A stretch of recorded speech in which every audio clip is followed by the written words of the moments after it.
Hello, everyone. Welcome to another edition of Catfish Weekly. This is Catfish Weekly 33. Tonight, we're talking sportsmanship and image. We got Lyle Stokes with us, Chuck Davidson, myself, Chris Wallace, aka Fudd. Like I said, we're going to talk a little bit about sportsmanship, and again on the subject of the image in catfishing.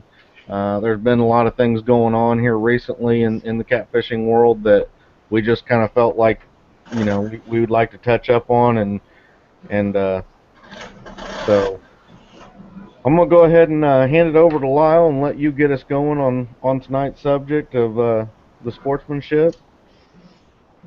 All right, guys. We as catfishermen need to produce the best image that we can, and it's not that we want to be the size of bass tournaments or crappie tournaments or anything like that. Although catfishing is growing at a rapid rate right now, image is one of the most important things that we can do to make our sport better. Um, There's a guide out on Santee Cooper that constantly posts pictures of his catches and his clients with fish nailed to a board. Um, I begin to think the guy's just inbred. I mean, there's nothing worse that you could possibly do for the image of the sport of catfishing than nail up a bunch of fish to a board and post it on Facebook and any other place that'll let you post it to show what you're catching. It's great that you're catching fish. It's great that you're taking these people out with their families and putting them on great numbers of fish. There's nobody doubting that you can't put people on fish or that you don't catch quality fish, but there's no reason to drag the whole catfishing community down by posting pictures of a bunch of fish nailed to a board. That's just completely ludicrous. It's the most senseless thing that I've ever seen on any public forum of any kind. I just can't believe it. Another thing is people mistreating fish, and that goes a long ways with what happened at a tournament over the weekend, and I got drug into it. Uh, Against my will. I didn't want to involve with the conversation. Didn't know I was going to be involved in it. But then I have been brought into it and disowned by a couple of the guys involved with it. When you're in a catfishing tournament, regardless of the reason, you don't take fish and throw them up in the air and let them hit the water. And if this makes some people mad, then I'm sorry, but that's the way I feel about it. Most of us spend hundreds and thousands of dollars to build live wells to keep these fish alive, no matter if they're channel cat, flatheads, blues. It doesn't matter if they're 6 inches long or 80 pounds. You don't treat them like that in the public eye and let everybody in the world know that you're throwing these fish around, and we're trying to do the best we can to make sure that they go through a live well, go through the check-in line, get weighed and turned in and turned back out to where they're safe and can swim away without any issues. Doing that is just completely crazy. And I like these guys. They made some posts and some funny stuff before this happened, running around in speedos and stuff. And I thought that was kind of cute. He was having a good time, but that's just wrong, boys. I mean, if it makes you mad, it just have to make you mad. What you did was wrong, and if you'd have done that in a Twisted Cat outdoor tournament, you'd have been banned for life.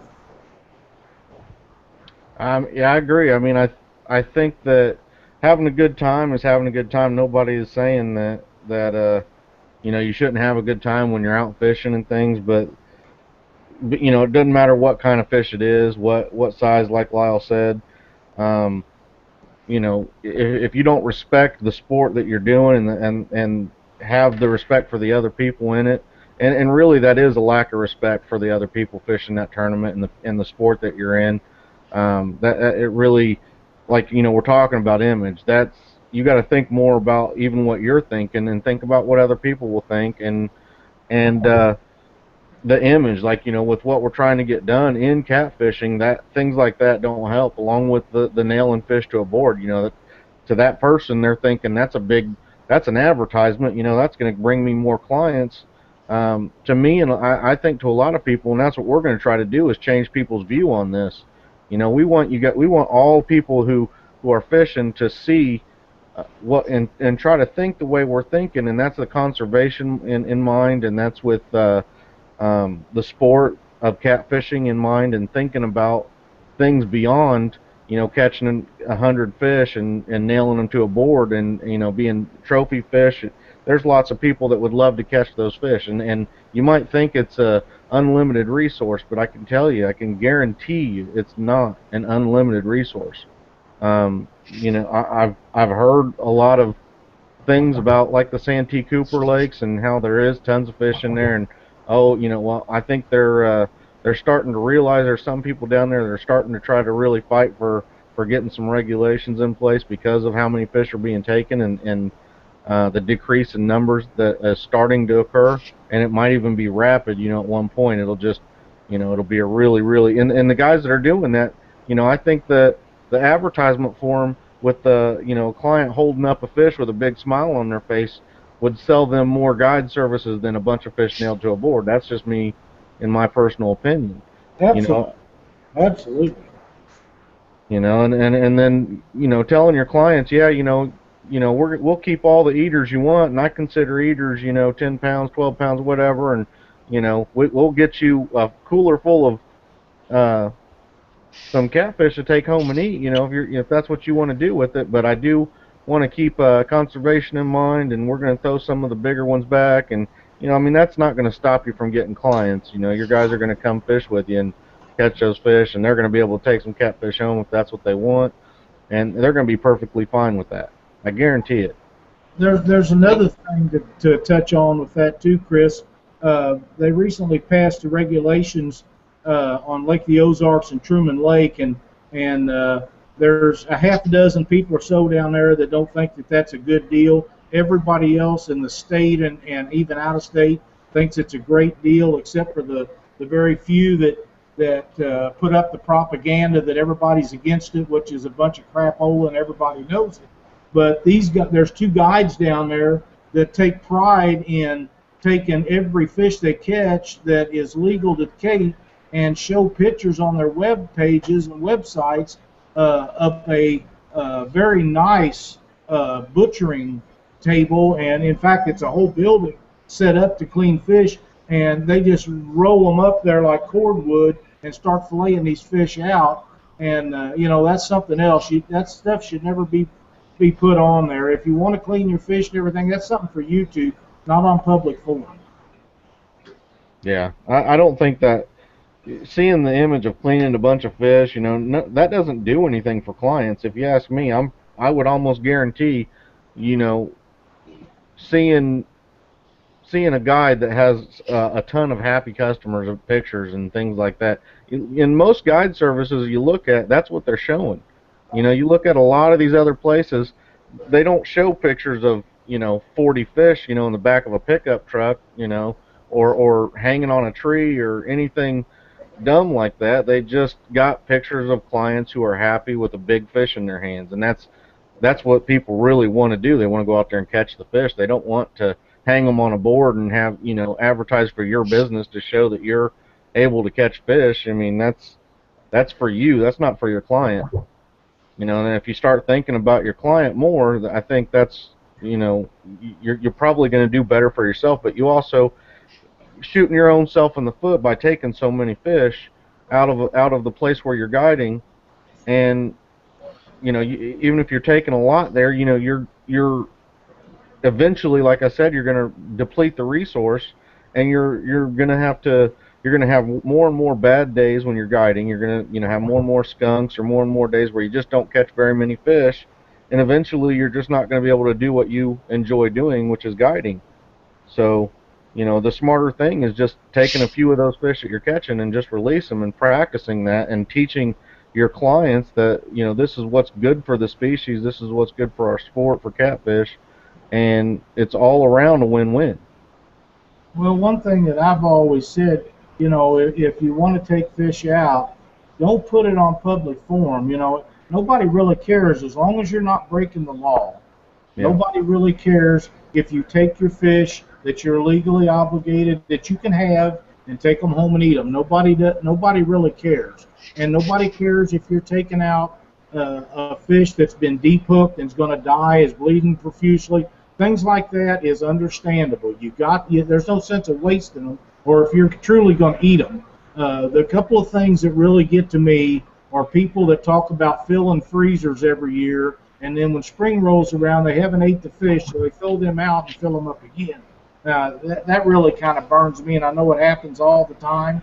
Uh, that shouldn't be done. But if you're going to do that, show the select fish that you want that people want to see that you caught. You don't have to say, well, we cleaned 40 fish or whatever. But why start the issue and knowing you're going to have people cause you grief over it? Just keep what you want as long as it's legal. Clean your fish, take them home, eat them, and call it a day.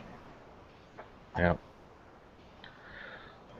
Yeah, and Scott in the chat said, if we really want to support conservation, why don't more tournament series go to a 2 to 3 fish limit instead of the 5 and 6 fish limits, which is a good point. I mean, I do think a lot of tournaments should do that. They should, for the reason of stressing fish and live well losing fish on summer days, things like that. I think a 2 to 3 fish limit, probably a 3 fish limit, should be what most tournaments are, especially if you're on big water. Well, that's one of the things. As far as I know, Twisted Cat Outdoors, and I see that Chuck says that they done it, was the first and for a long time the only trail that had a 3 fish limit. And we caught some grief over that, especially in channel cat predominantly area tournaments that we had. But we have tournaments in places where there's such big fish, like St. Louis and Clarksville and different places where there's a lot of big fish turned in.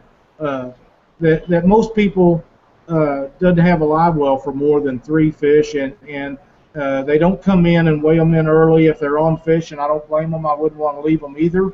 But even though we have someone at the ramp, if it's a small tournament, you can call Cindy and I, and we'll run in and weigh your fish and turn them loose and get them going. But the 3 fish limit is something that every tournament trail could, if they don't want to do it, they should at least take a good look at it. If there is big fish in that area, at any one given time, somebody could hit 3 fish that weigh over 50 pounds. And I've mentioned this before, but until you do a weigh-in like we had with Danny South, and we're on 3 fish, he weighed 195.2 pounds. Well, just think about that for a minute.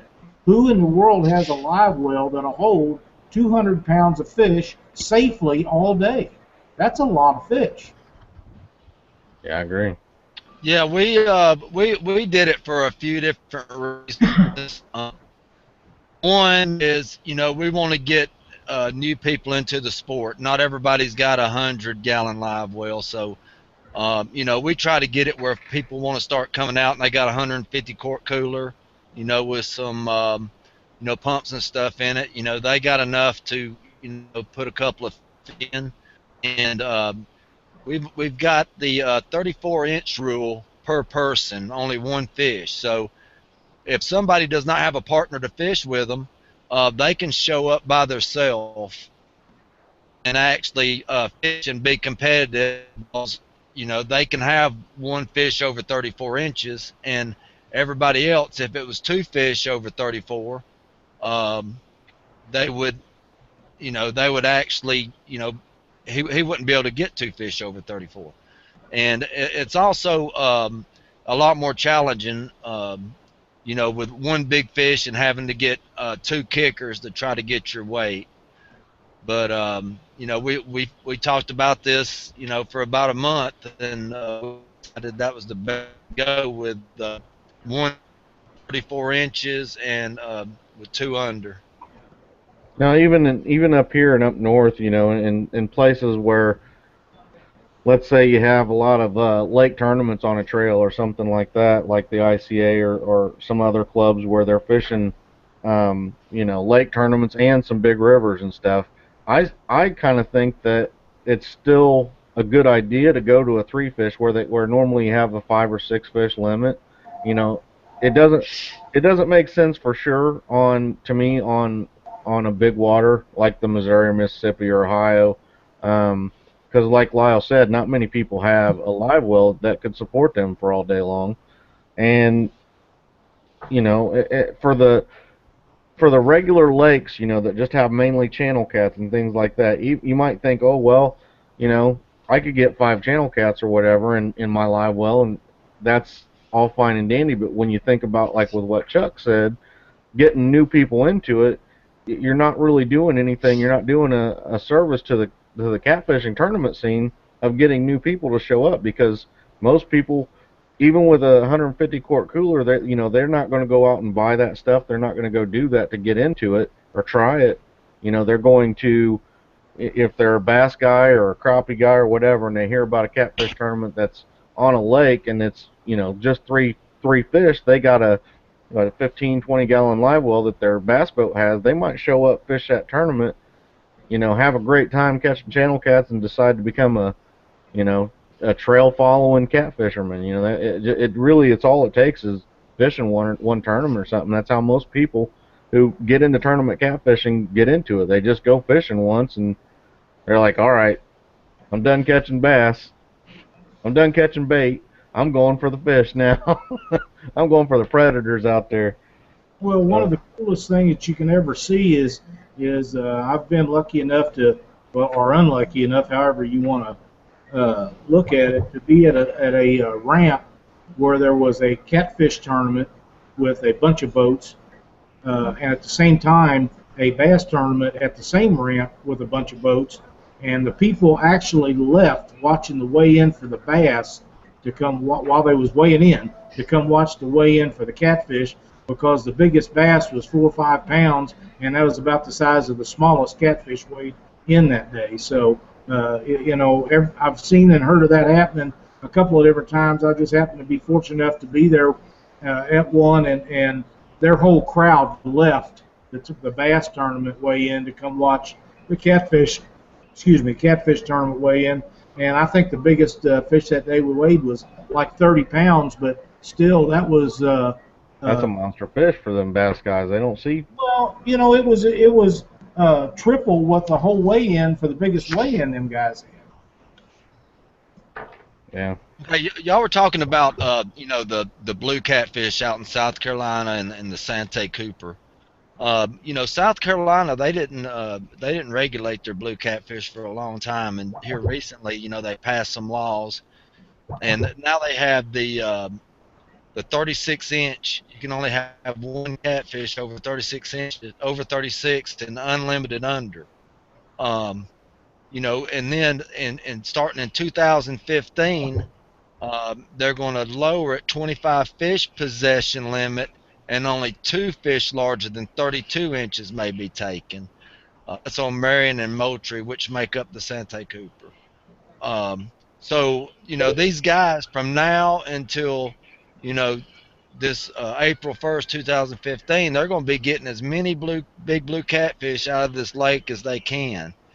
Most of the guys you see doing it, they're actually the older guides, which they really don't care if the lake gets fished out, because they're getting on their last leg anyway, and as long as they make their money now, they're not worried about what the future is like.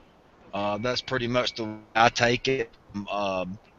Commenting on some of their stuff on social sites and getting their, they're saying, who are you? We live out here. We know not what's in the lake. 3 years ago, I was seeing 70 and 80-pound catfish come out of there every week, and now I don't even think I've seen one, in the past year. So, it's been devastated out there, and they just truly believe, well, the big ones are not biting today. That's the way they think of it. They've been catching them out there for 25 years. They still think they're in there, and everybody's full of crap that they fished them out. So, well, and that's just like the deal on Lake the Ozarks and Truman. Those two guides that think they are God's gift to catfish, and from what I've seen, they really don't catch that much. But they claim that there is no shortage on the slot limit size fish, which there's not. And it's not a matter of whether there's a shortage of slot limit size fish. It's the shortage of fish over the slot. And what they did was put a 2 over 34 inch limit on them, and you can't catch anything from uh, 30, 34 down to, I think what is it, 18, something. I'd have to look. I don't really know, but you can keep all of the ones under that you want, and the reason for that is so you can actually keep more fish because it is very much overpopulated with small fish, but it gives the slot limit fish time to reach adult breeding size and trophy size limit. And these guys say, oh, there's no limit, there's no shortage of the slot limit size fish. Well, that is correct. And they're not trying to make more of them. What they're trying to make is more of the breeding size fish. Those fish in the slot are just at the top end of the slot are just starting to be prolific breeders. They start a little sooner before they get to the outer limit, but that's when they start being prolific and do the major part of the breeding, produce a lot of eggs and stuff. So why kill all those fish before they get a chance to reach their potential? Yeah. Go ahead, Joe. Some of the stuff we was going to bring up tonight about, you know, how to dress and stuff for tournaments, to upkeep the reputation of catfishing, and to try to get us, to where people's going to want to come see the weigh-ins, and all this. There was some articles, some posts a while back about people were saying that these guys that are just starting out in catfishing and that have only fished for 2 or 3 years in tournaments, that they really don't have the right to wear jerseys that uphold companies' names and stuff, because the guys that have been doing it for a while think it's taken away from the respect that they deserve. um, but the way I think of it, the more people that go out there, and even if you buy matching shirts at Academy, that look really nice, or the team has matching jerseys, and some small bait companies and stuff like that, let them put their names on there for a 10% discount, which isn't very much. It helps out a lot when you don't have any money, but it's not like they're paying your gas and your entry fees and stuff. What do y'all think about upholding the look for tournaments, and beginners, if they're able to wear jerseys and stuff? Do you think that there's a problem with that? Well, to start with, if they can secure a sponsor or somebody that will pay part of their entry fees or fuel or anything and put their name on their shirt, absolutely let them do it, because that's just they went out and solicited or convinced people that they're capable of being competitive in them tournaments, and nobody should take that away from them. It's hard to get sponsorship of any kind, but if those guys are starting out and they secure a sponsorship right away, then somebody is already believing in them, and them's the kind of guys that will go a long way in the sport. Yeah, my personal, like what you were getting on to there, Chuck, is a lot of what you were starting to say there was just the more people that have a professional look to them, the better, is what you were kind of saying there. Whether they're new, been there for a long time, if they look good, if they're not wearing bibs with no t-shirt and being runny doo doo out there, then it's better for the sport. It's better for everybody that is involved in it. Um, I look at it like, even if you were to go start a bowling team or whatever, and you and your partner or your team or whatever all get bowling shirts, you're doing it for that reason. You want to look, like a unified team. You want to present yourself well, um, and if you get sponsors to do, to back you in any way, shape, or form, you put the work in to do it. You've talked to them. You've told them who you are. You've told them what you're doing, and you acquired that sponsorship. You didn't. I mean, most likely you didn't go to them and feed them a bunch of lies. You didn't tell them that you were the greatest in the world at everything, and because most of the time, when you talk to sponsors, anybody who is, very intelligent at all, I guess, is going to figure out whether or not, you're full of crap, or you're somebody who is going to be able to basically sell a product for them. I mean, that's what a lot of sponsorships is you're a salesman. And being, if you're a good catfisherman, or you're somebody that's working on it, and they, like Lyle said, they believe in you. You don't have to be at the top. I mean, they might look at you as somebody that is definitely on their way up, or definitely putting the time and the effort into becoming better, and loves and is passionate about what they're doing.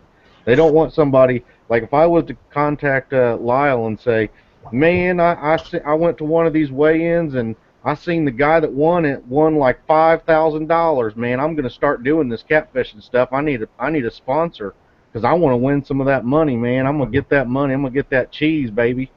You want to hook me up? You want to be my sponsor? What are you gonna say, Lyle? Probably not. Well, Probably not. the way I think of it, everybody says it's pro staff, not professional staff. I kind of think more promotional staff. You're trying to promote the stuff that the people you're wearing on the shirt. You're representing them.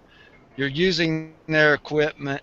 You're trying to show their stuff off at tournaments. If people ask to hold them, or bring an extra rod for somebody to use during a tournament to see if they like them, and let them walk around your boat, and see the items that are on there that um, that are from the people who are sponsoring you. That's the way I think of it. It's Definitely. you're representing. Oh, I think Chuck froze out on us. Promotional. All right, you back there, Chuck? You kind of froze Yeah. out on us there. All right. Yeah. So anybody who can get a sponsor and promote their stuff, that's the number one key, is getting them to believe that you're going to uphold a good standard and represent them well, and promote their stuff. If you go out and you're an embarrassment, you're embarrassing the people you represent also. So you got to keep yourself at good nature at all times. You got to be willing to spend an extra 15 minutes at gas stations and talk to people when you're getting gas, and ask you about catfishing and what gear you use. Me and Leanne spend so much time talking to people in grocery stores and gas stations you would not believe. We're almost Oh, late going fishing and everything else because people just want to sit there and talk to us. on the way home, yeah, filling the truck up. I like you're saying. I mean, I do believe it, because I know exactly what you're talking about. I'll be sitting there and pumping the truck, pumping the gas in the truck, and guy over will come over, start walking around the boat, or it's like, oh, what, I mean, they'll ask you all kinds of questions. Where'd you go? What are you doing? I didn't even, I didn't even know there was catfish tournaments. I've heard that quite a bit. It's kind of shocking to me, but I've heard it. That it's, that, like you're saying, definitely, you know, not just at tournaments, where you represent yourself. It's who you are, I guess, as a person, and things like Facebook, especially these days.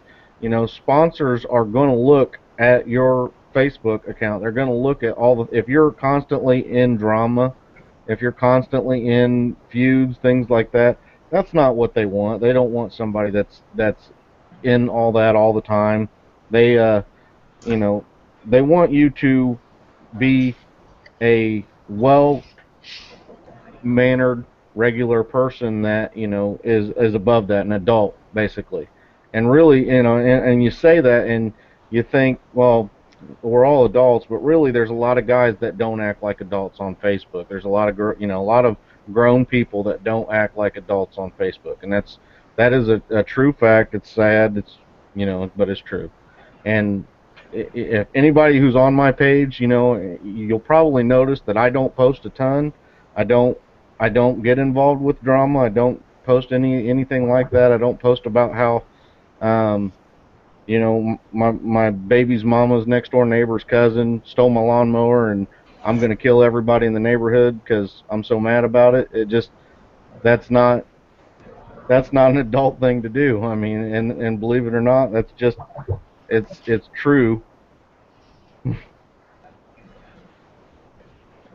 And I'm sorry, I'm reading Rob's. We're talking in live chat here. He's saying that ethics are far more critical to him than wins and losses when it comes to sponsoring. Additionally, it ties back to the perception, horrible language, constant bickering. It's just not something a sponsor wants to see. And that's very true. Um, Throughout the year, we get just hundreds and hundreds of people wanting to know about sponsorship, and we've talked about this before, and I'm very particular about who I put my name on their boat and different things. And some of the guys that are outstanding in the field of catfishing, I've had to turn down for constant amounts of drama and bull on Facebook and other forms of media, just because I don't want what they do to be associated with what I do. And it's not that they're bad people. It just seems like they're always in the midst of something, and I don't need it. And not that I don't get involved with it sometimes, because I do, and everybody does at one point or another. But somebody that's involved with something all the time is just not going to do you as much good as a mild-mannered person that kind of stays out of it and only gets drug into it once in a while. So, that's the difference. And uh, I'm always looking for someone that catches a few fish and looks the part of a professional and acts like it and wants to visit with people and does all the things that I'm interested in doing instead of what he thinks is right. He needs to do what I think is right, and that's the kind of people I look for. Yeah, and we've talked about it before, but one of the things that I would, you know, I guess you got to think of it like I would, if I owned a product or whatever, how would I want people to look at me? Would I want them to look this way? Would I not want, I wouldn't want my field staff or pro staff or whatever that were representing me to be bad mouthing competitive products. I wouldn't, that's one of the big things that I see that happens is the bad mouthing, like a very serious bad mouthing in public and to other people about competitive products. That doesn't help sell a product at all that you're trying to sell. All that does is show that you're stooping to a level that isn't needed. The best thing to do is to show why what you have is better and for what reason. I mean, that's the only thing that you need to do. You don't have to say this is a bad product. You can say, oh, this is a good product, but I use this because it can do this, it can do that. I like it. It feels better to me. It's my preference. There's lots of different reasons, and when you tell people and you go about it in that manner, you're going to convert more people than you are by just talking bad about a different product, I believe. Correct. And everything that I have on my jersey, I was using a good 2 years before they even went on my jersey. So, I'm not going to use anything that I don't believe in, unless they write me a big, huge check. But that's not going to happen. What we're doing. But Well, and you still, Chuck, I don't see you. I know I wouldn't do it. I doubt if Chris would either. Uh, even with a big check, that you could possibly support something that you don't believe in. correct. Fester stink bait, something like that. You don't see it, nobody's ever heard of it. They're writing you a big check and they're wanting you to lie to everybody about, you catching these big 75-pound fish on it, and you're not even using that. That's totally misleading people, and I wouldn't ever do anything like that to, actually get, sponsorships or a paid check to, promote something I didn't believe in totally. I Well, think some companies should send me some offers, and we should test my theory on or Lyle's theory on what I'd do for amount of money. And see, we'll see where that goes. I've actually on Twisted Cat Outdoors web forum, we've actually had sponsors when we started that, and I think it's been going on 6, 7 years now.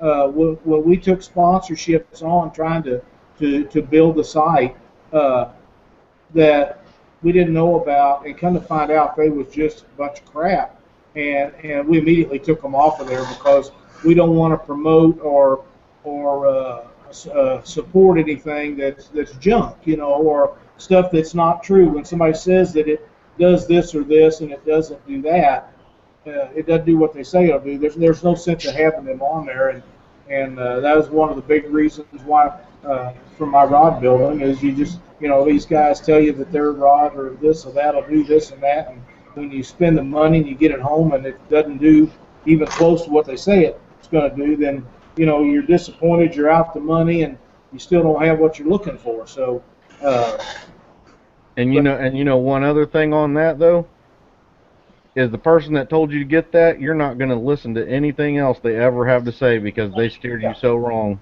That's exactly right. Joe's fishing reel down the street here, the best I ever had in my hand. It costs a little bit, but you'll never have to replace it. You get it home. It's kind of like what the guys sell on another website. You get them to your door, and they don't even make a good sinker. Stuff like that does nothing for them. It does nothing for you, and it sure doesn't do anything good for catfishing. That's correct. I've had somebody tell me, hey, I got this new rod. I'm gonna send it to you. All you gotta do, when you catch fish on it, just hold the fish up and tell them you caught it on that rod.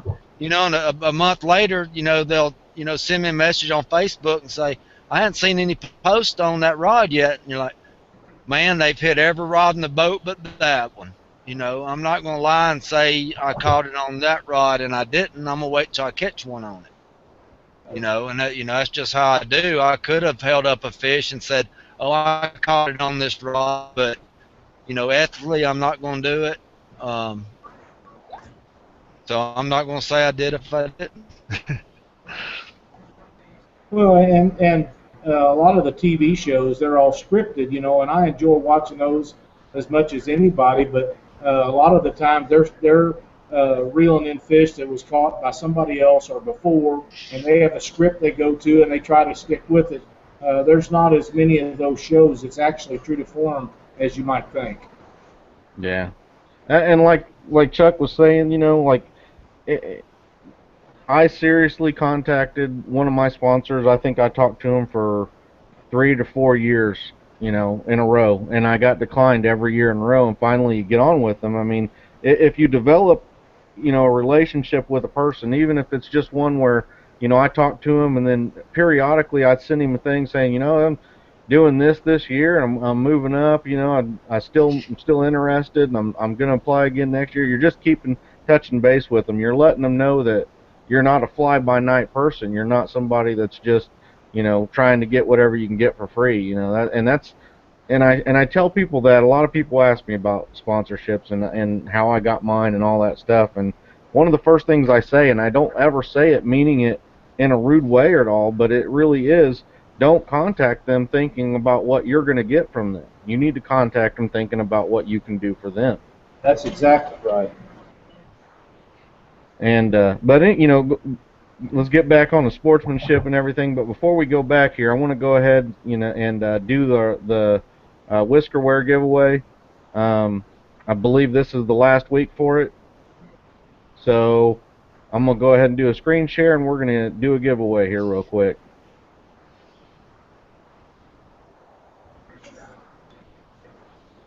All right, so who we have left right now? Teresa and Dave, Melinda Jackson, Jason Malone Superfan entry, Ron Workman, Scott Meyer, Seth McAllister, Jason Huggins, and Brown Catfishing.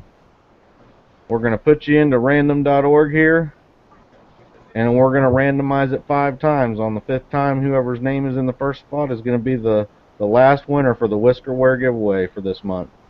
So here we go. 1, 2, 3, 4, 5. Brown Catfishing. Brown Catfishing is the winner of this week's Whisker Wear Apparel giveaway. Now I need to go back and there we go. So congratulations, Brown Catfishing. I'll get with you and get you the information you need to get your long or short sleeve shirt, koozie, and decal from Whisker Wear Apparel. We all want to thank Rob with Whisker Wear very much for what he's been doing for the show and helping us out with giveaways and also for just the sport of catfishing in general. I know he's doing a lot for different tournament trails, so thank you very much, Rob. We really appreciate having you as a helper with the show and like a sponsor almost, but thank you very much, Rob. We really appreciate it. Now, back to the sportsmanship. Let me get my page back up here too. Sportsmanship also, another thing I wanted to touch on. One of the things I heard about, I think it was last week or something, was a guy in a tournament having another boat pull up pretty much right on top of him. And you know, basically being cursed out or whatever and saying that that's their spot or they've been pre-fishing it for, you know, 4 days. I really don't care. To me, that's very unsportsmanlike. I don't care how long you've been pre-fishing. I don't care if you think it's your spot. In a tournament, if somebody gets to that spot before you, it's not your spot. That's their spot. You know, and to sit right on top of them or get real close to them and just try to be, you know, I guess rude about it is very unsportsmanlike, and it's another thing that, you know, goes along with the image, and I think that, you know, you got to step up and be an adult. You need to move on, find a different spot, you know, figure something else out, go by the rules. I mean, if they did something wrong, you know, tell them they did something wrong, but don't handle it in the way that it is rude or you know, you're just being immature about it. You guys have anything on that?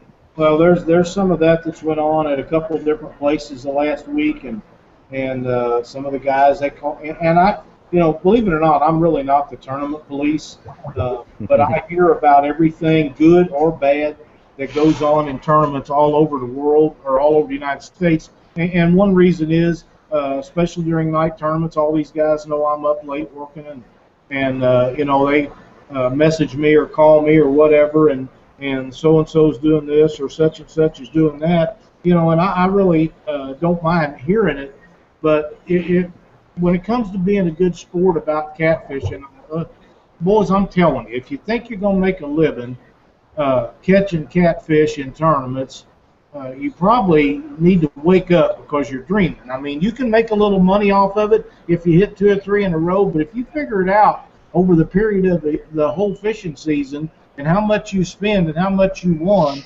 unless you won every big tournament you entered, you're probably going to come out on the bad end of the deal.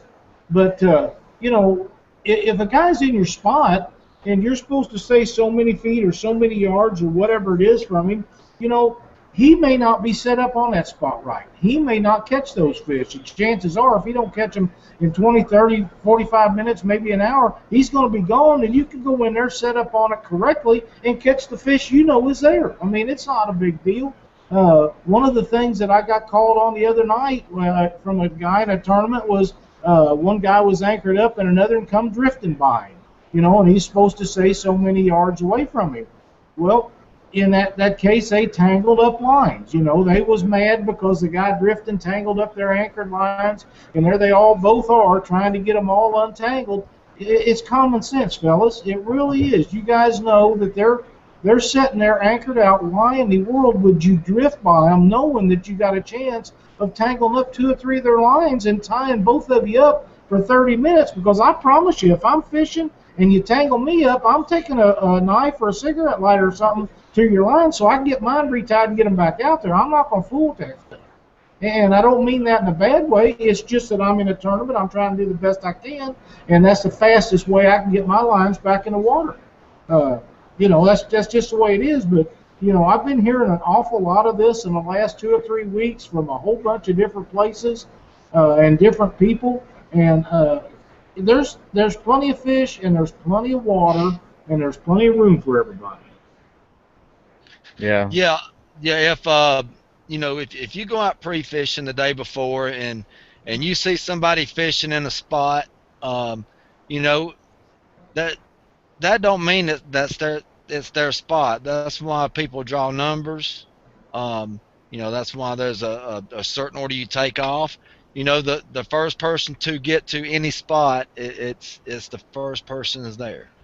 Um, everybody's going to try to pick out the same type structure and everything. And, who knows, you may have fished it on Thursday. You was going back to fish it on Friday, but somebody was already there. So on Saturday, you got there first again, but the people fished there on Friday, thinking they own it. I mean, that's not the way it goes. And people should have the right attitude to say, oh, well, I got to go find somewhere else now and just head on down. Yeah.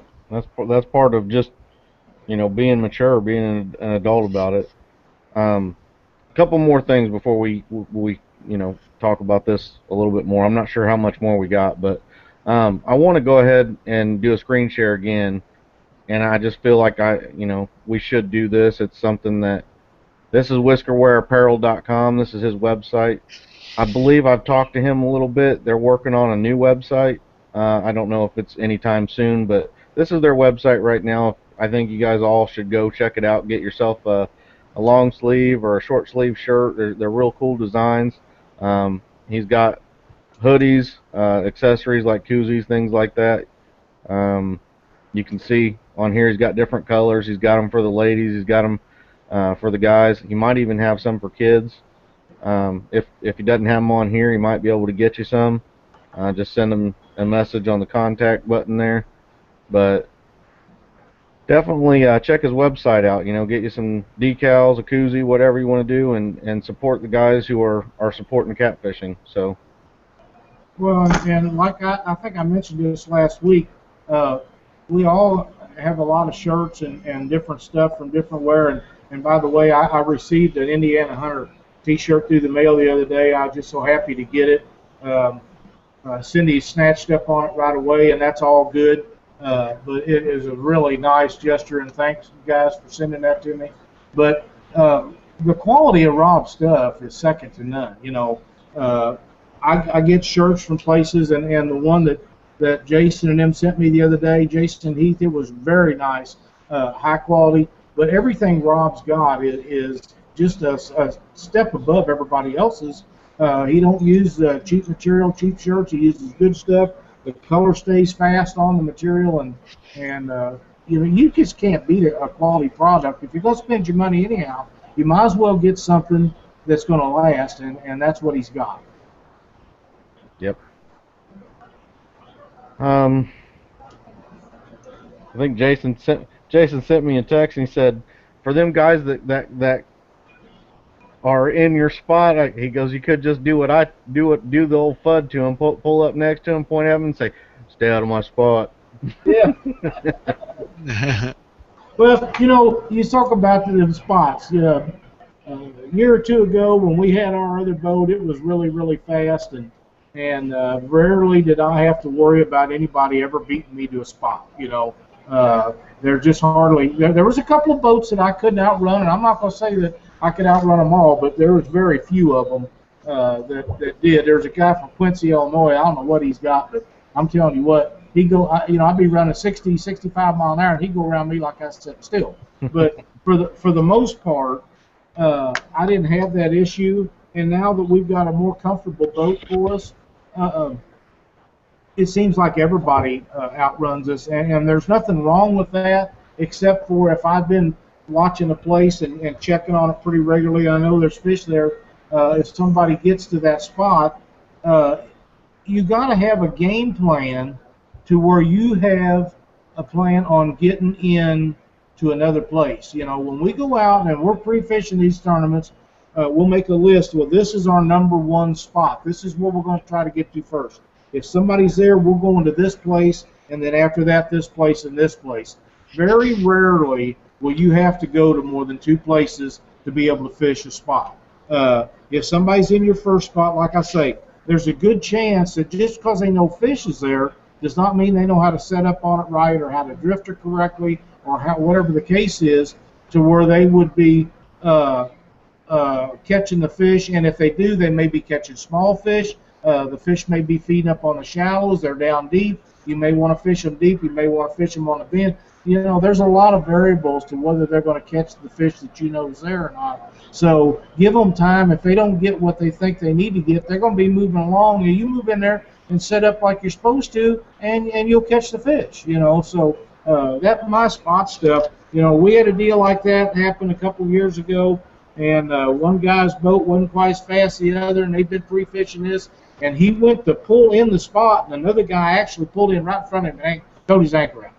And they had quite the heated battle there. They didn't know it was going to come to blows or anything, but you know it could have been that way. And one of them's a big old boy, and you just don't want to do that. But it happens a lot, and you know you just have to make the best of it, because you're going to be seeing these guys in a tournament down the road.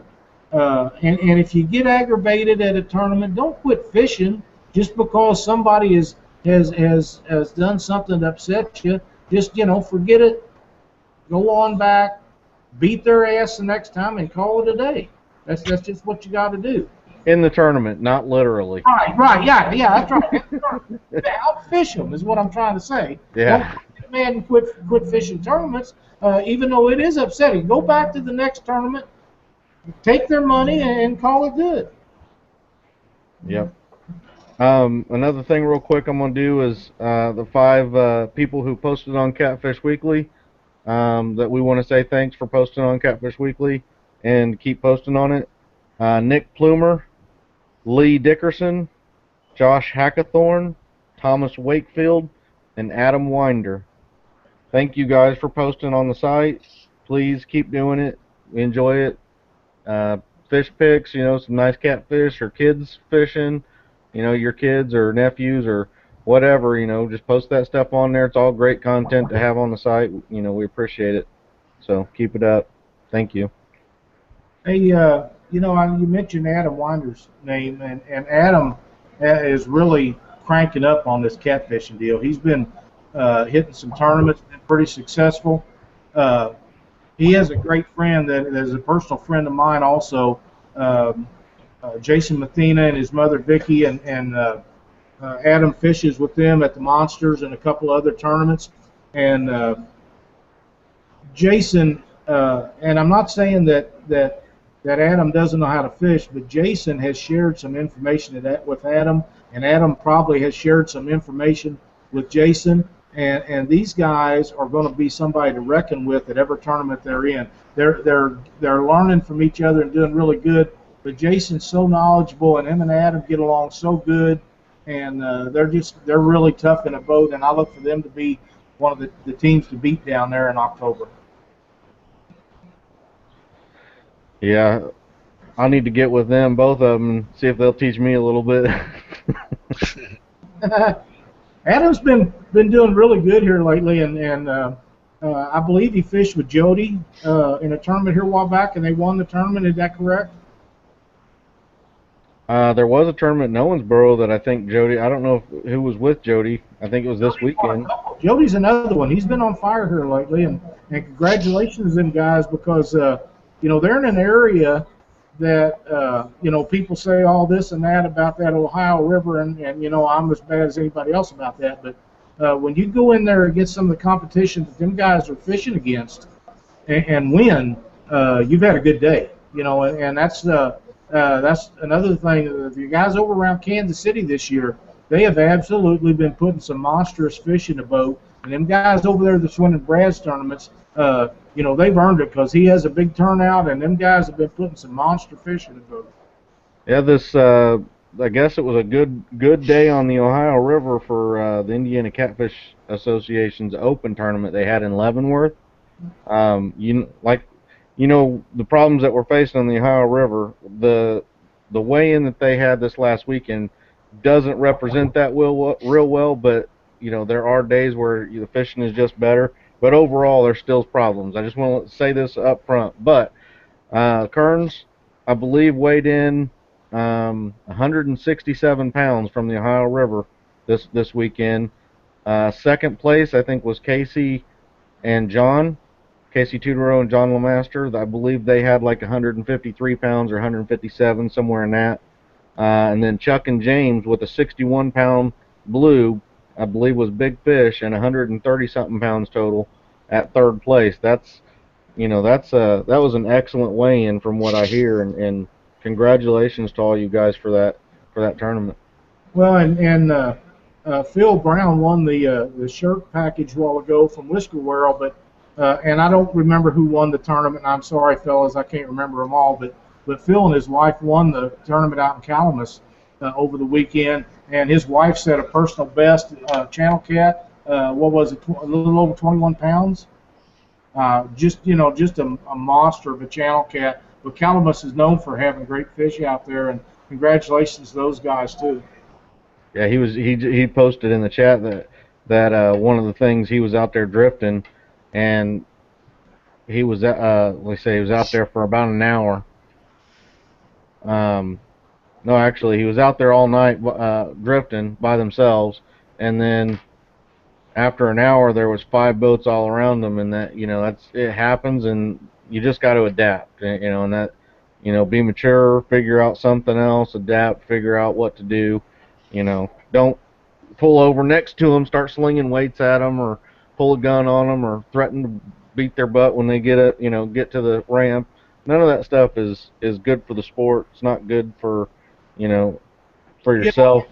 And I'm trying to look at them guys' perspective, because some of these guys are pretty young fellas, and when I was in my 20s and 30s, somebody do that to me, I was ready to go at it, or sling weights at them. I've done it all, I'm not saying I wouldn't do it again, but it's wrong, and I know it's wrong. But when you get upset, you get mad, you lose your train of thought, and some people just and I used to be very bad about that. But believe me, the older you get, the more mature you become, and you learn to talk things out man to man instead of the other way around. Yeah. Yes, and you do forget things, lots of things. All right. I think we've had a pretty good show for the night on the topic anyway, so if we want to go ahead and go with closing statements, I'll let Chuck start us off. If you got anything to add before a closing statement, you can too. No, I'm good. I just want to remind everybody we're having our third of 4 tournaments this year at Wheeler Lake. In 2 weeks, September 6th, we'll be launching out of Ingalls Harbor. It's going to be from 7 to 4. Go to Alabama Catfish Trail page, and all the rules, entry information, and everything is on there if you're interested. It's going to be a good time. I drive 2.5 hours, and it's in my state, so I know plenty of people in Mississippi and Tennessee that can drive less hours than I can and still make it and have a good time. So I hope I see a lot of people there. All right. Lyle? I just want to remind everybody that Quincy, Illinois, September 20th, Twisted Cat Outdoors will be holding the final tournament before the year-end classic in Keokuk, Iowa. This is your last chance to qualify for the $5,000 guaranteed first place money at Keokuk without having to pay double the entry fee. We haven't got all the details worked out on that. It will be done this week, and I'll get it posted on Twisted Cat Outdoors and Facebook, and probably on the Catfish Weekly web forum and on our site. This is not an added money tournament at Quincy, but it's a great time up there. Usually have a really good turnout. They have a really nice one or two boat ramp, and the Southside Boat Club. A bunch of us usually meet up there on Friday nights and have a little dinner, and they have dollar beers, and it's just a really fun time. We've been going up there for I don't know, 5 or 6 years now, and I just can't wait to get up there because it's such a great group of people that let us come in there and hold our tournaments. And then October 25th and 26th in Keokuk, Iowa. If you guys are interested in fishing a great tournament, it'll be the Twisted Cat Outdoor year-end tournament. We're gonna launch out of Southside Boat Club up there. It'll be a 2-day. Saturday will be 7 to 3. Sunday it'll be 7 to 12, I believe. We're torn here a little bit on the entry fee. It's either going to be $125 or $150 for the 2-day event. If you have not entered, or if you have not entered and fished at least one of the regular tournaments throughout the year, entry fee will be double to get in for the money. There's also going to be a Calcutta at a captain's meeting to be determined where on Friday night. This will be a great time. Keokuk is such a good place to hold tournaments. There's a great bunch of people, good places to eat. They got a really great smorgasbord up there. Super 8 will be the host motel for us. They're going to give us special ratings. So if you get a chance, come up and join us. It'll be a great time. I have yet to see a Calcutta at a fishing tournament. That would kind of be cool. Well, what it's going to be is every team that's entered will have, if nobody bids on them, they will have to buy themselves for $10, which is that's not that big a deal. And there's some of them local boys up there is going to bring some pretty good money. You know, you get Troy Hansen and Justin Burgess and Amy Smith that's won 2 or 3 tournaments here in the last couple of months, been fishing that water. Jim Gillenwater, tough up there. Josh Mays, another one. Jason Rath, Bill Parford will probably be there. These guys fish over a lot. They're going to be hard to handle up there. And in the Calcutta, they'll bring some pretty good money. Yeah. This will also be 100% payback on the entry fee. So along with the $5,000 guaranteed money, the pot could really be good up there. All right. That all you got? That's it. Okay. I'm going to do a screen share again. I'm going to talk real quick about the Superfan package. We have recently added some great benefits to this Superfan package. For only $10, you get to be in the Superfan VIP group on our forum, which will give you this icon right here on all your posts. It'll show up as your icon to let everybody know how super cool you are and you're a fan of the show and you helped out, and it's a special rank that shows up on all of them. But some of the other benefits are an extra entry for every contest that Catfish Weekly has for a year by following the rules. You do have to follow the rules in order to win. So like on the Whisker Wear apparel, you still have to hold up the sign, you know, and do everything. But once you do what's needed to be done, you'll get double the entries. So another thing we added was $20 off a Black Horse custom rod. This doesn't exclude special offers. So if he has a special offer on something, it will not apply to that. But if you want to save a little bit of money, you can do it by getting a $10 Superfan VIP package, and you'll get $20 off of any of his custom rods. Rob has also graciously gave us 15% off of Whisker Wear apparel for only for our super fans, and if you sign up for that, you'll get that from his store as well. We also now have a special Catfish Weekly Superfan Lounge on Facebook. It's a closed group, only accessible to the people in the Superfan group. Now, what's going to be in there? It's going to have, of course, all of us in there. We're going to try to get a lot of the hosts or a lot of the guests that we've had on the show, some of the top catfishermen in the country. Try to have them in there in that thing as well, so that way if you got questions to ask about tournaments or things like that, they might be able to give you some input. You know, we don't have a lot of people in it right now, but we haven't contacted them yet. So if you're one of them guys and you know you'd like to get in there and help other guys out, just get a hold of us if we haven't got a hold of you yet, and we'll get you in that group. There's going to be more that we're going to add to this thing. So for $10, all you're doing is helping us pay our costs for servers and the chat programs and things like that. You know, we're not doing it so we can make money off of it. We're just trying to break even at the very least. So I appreciate it if you can help us out and do it. If you can't, that's fine too. The the giveaways, the contest giveaways, having double the entries on that. We're going to be having a lot of giveaways pretty much every month. So it's something that I think is definitely worth it. The cost is not that much. Also, advertising on the site. We have the advertising still available. If you are interested, contact us. We'll get you set up with an image if you don't already have one. We do have some other guests and things planned here shortly in the future. As soon as we know more on that, we'll post it on the Facebook page. I believe that's all on all that. I think. The Catfish magazine. Again, I want to let everybody know that if you're not already registered to get the Catfish magazine, on the top right, there's the oh, let me see what it looks like. It looks like a catfish just swimming on the bottom. It says, "Are you a catfish fanatic? If so, click here." You do that. You register just by putting in your email.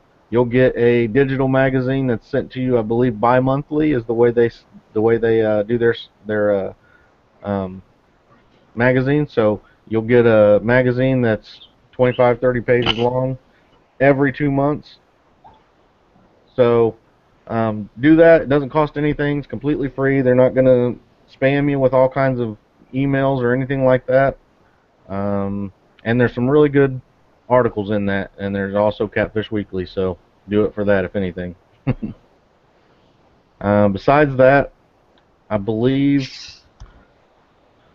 that's all I have. I know that the Rising Sun tournament is September 6th and 7th. It's coming up. If you haven't already registered, register for that. Probably going to be 120 plus boats at that tournament, 2-day tournament out of Rising Sun, Indiana on the Ohio River. $50 a person. And OhioValleyRiverCats.org, I believe, is their website. So thanks everybody that's came and watched the show live. We appreciate you guys joining us live for the show and asking questions and all that. Thank you guys. Also, want to let everybody know that the show itself is not sponsored by any company or product or anything like that. Each of us individually are sponsored, but it has nothing to do with the show. They're all different sponsors and things like that. So we're just doing this for the sport of catfishing and to enjoy it ourselves and help spread the joy that we have for it and the knowledge and to spread the conservation of it. So until next week, stay out of my spot.